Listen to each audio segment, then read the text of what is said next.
Welcome is a very common English word. We use it a lot.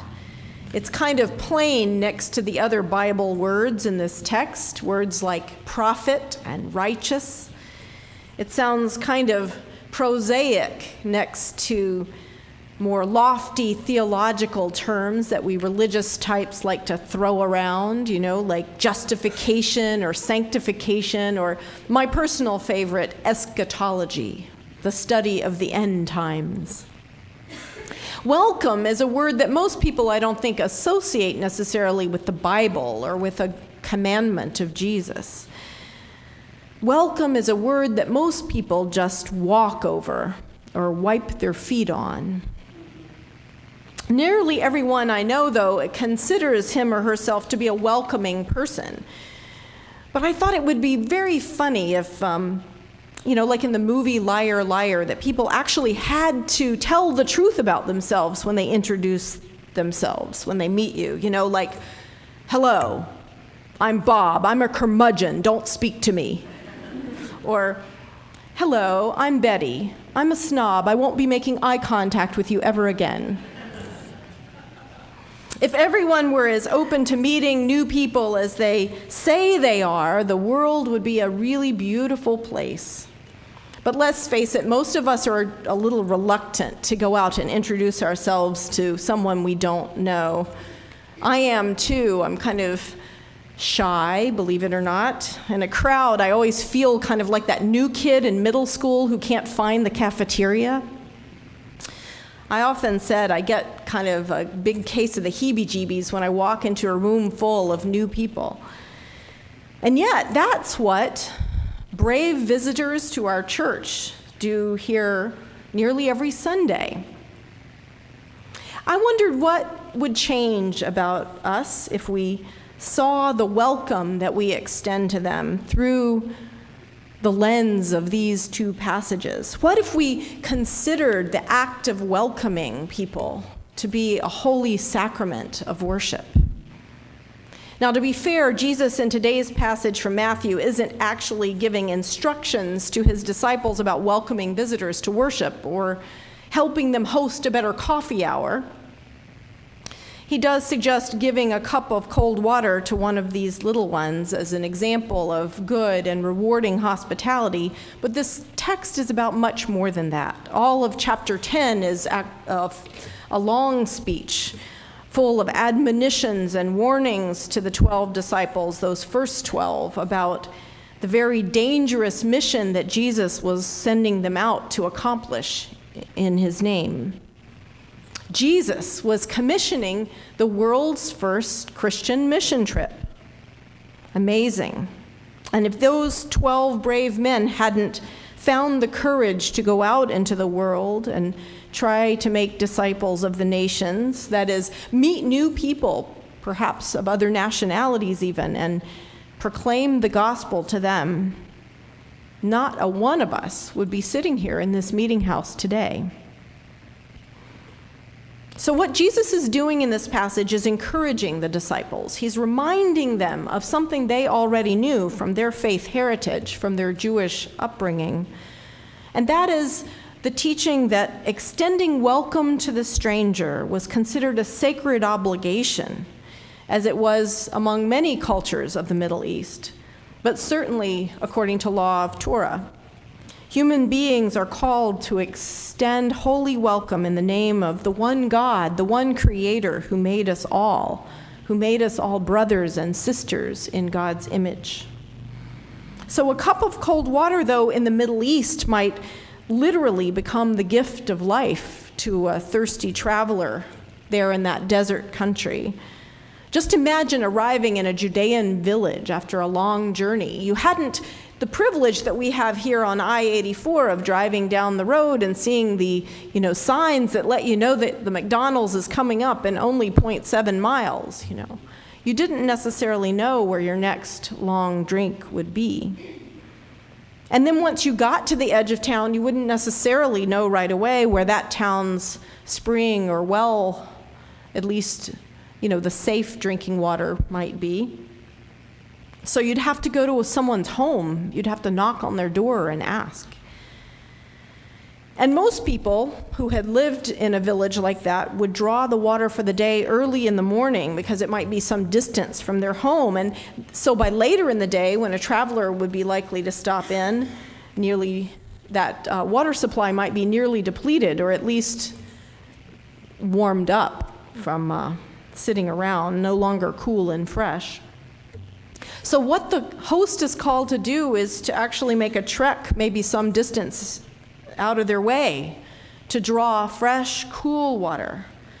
Something you would, of course, naturally do for an important religious figure or a prophet, or for someone you knew to be a righteous person, as Matthew calls them, a good and upright citizen of your own country, someone who speaks your language, who looks like you. But what if that traveler at the door was a raggedy stranger, like one of these 12 disciples who had just been commissioned by Jesus? Jesus told them back in verses 9 and 10 of this chapter to go out with no silver, no gold, nor copper in your belts, no bag for the journey, or 2 tunics, or sandals, or staff. I'm thinking Jesus would have made a lousy Boy Scout leader, because he's essentially telling them to go out into the world completely unprepared. I'm guessing our men going out on their mission trip this coming week will pack a little bit more thoroughly than that. Amen, Pete? Bringing your tools? Tools, yeah. Today's passage from Hebrews reminds us, though, of this reassurance from this Jewish tradition of hospitality. We, like Sarah and Abraham at their tent in Mamre, might one day entertain angels unaware if we practice this holy welcome. It was a part of the Hebrew history, the tradition and lore of their people, that God might not only be still speaking, as we like to say in the United Church of Christ today, but God might show up at your front door one day with a special message, either through angels or through the Lord's presence himself. So what the disciples knew and what Matthew's audience would have known was that this Jewish law called upon every person to show hospitality to everyone, not just to the most wealthy or learned or respectable among us. So this reminder, I'm thinking, would have reassured those disciples as they remembered what their faith called others to do for them, even if they weren't going to be recognized readily as, reputable, established religious leaders. They were fishermen, after all, going out to do their best to do what Jesus had called them to do. So I'm thinking this could be good news for us as well, that we could be reassured that even though we are not all experts in eschatology, we do have the preparation that we need as baptized Christians to be able to share a little bit of our faith with others, a little bit, our own glimpse of the good news of God's love with the world. Mikros in Greek, the word that we translate as little ones, could have meant children, but there's another word for children in Greek. It's really much more like the word little ones, as in, when I give my Oscar acceptance speech, I thank all the little people who helped me get to this place. My darling little mother, my, personal trainer, Tiny, all of that. My hairdresser, Earl, gotta thank him, All the little people. Mikros really meant a nobody. And so those first 12 disciples back then, when they were just starting out, they were a lot like us. They were nobodies. They were nobodies, though, who were called to be angels, called to be messengers of God, proclaiming this Greek thing called euangelion, good news, the word that we call evangelism. And it's still our call today as ordinary disciples of Christ's church, the little people who go out to do faith in our daily lives. I just wanted to close today with a little story about one of my role models in doing this. My own mother. I gave these flowers today in her memory. Her birthday would have been tomorrow, but she passed away in 2003. My mom was somebody who lived the gospel of Jesus Christ in her daily life, even though she was really a shy person. She would have laughed to have heard me say, I'm shy, because she was really shy. But welcome was a word that she made into a sacrament. She approached any newcomer she met, whether at church or in her neighborhood, with a kind of tenderness and even reverence. She'd pay careful attention to their words and feelings the way one would to a delicate bird. And I think it was because she was so shy. She couldn't imagine. She lived in one town her entire life, from birth to death. And I don't think she could imagine what those of us who have moved to a new city had gone through. So it was to those people that she'd always extend the warmest welcome of all. So from a young childhood, I went forth with my mother to deliver the holy casserole of the Protestant church. I remember our new neighbors, the Hausers, moved in down the street, and to my mind, were far enough down the street that they didn't have to get the casserole, but nonetheless, I traipsed after her, and I hate to have to tell you this too, they were Yankees. They had moved to North Carolina from Ohio. And what?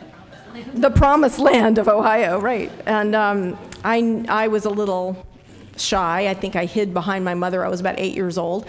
And the casserole was delivered with my mother's usual invitation. She'd say, and have you found a church yet to go to? And they said, no, we don't go to church. These were my first Yankees. I had no idea. I tell you, for years, I thought Yankees didn't go to church. But the story that I learned later, because these folks became some of our dearest friends, they became churchgoers later because of that casserole. Because it was delivered in a way not like the people who ring your doorbell and ask if you're saved. It was delivered just in the spirit of love and welcome, unassuming and yet sacramental.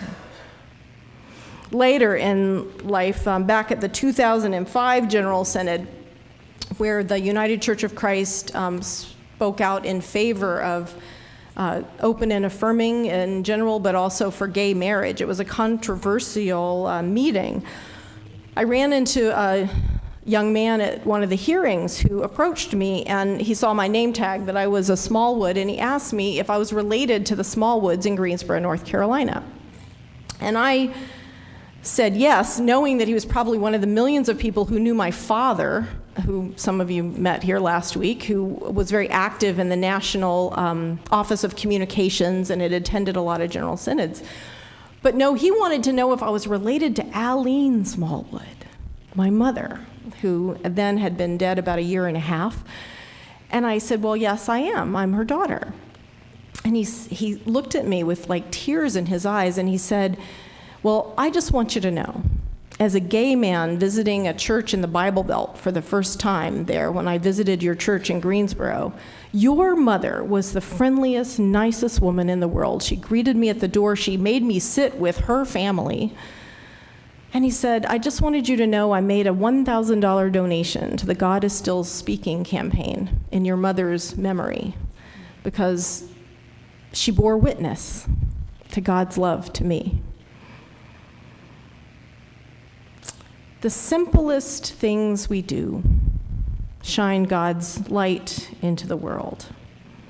Welcome is a holy act. Let us give thanks to God that we are still called to be entertaining angels among us. Amen.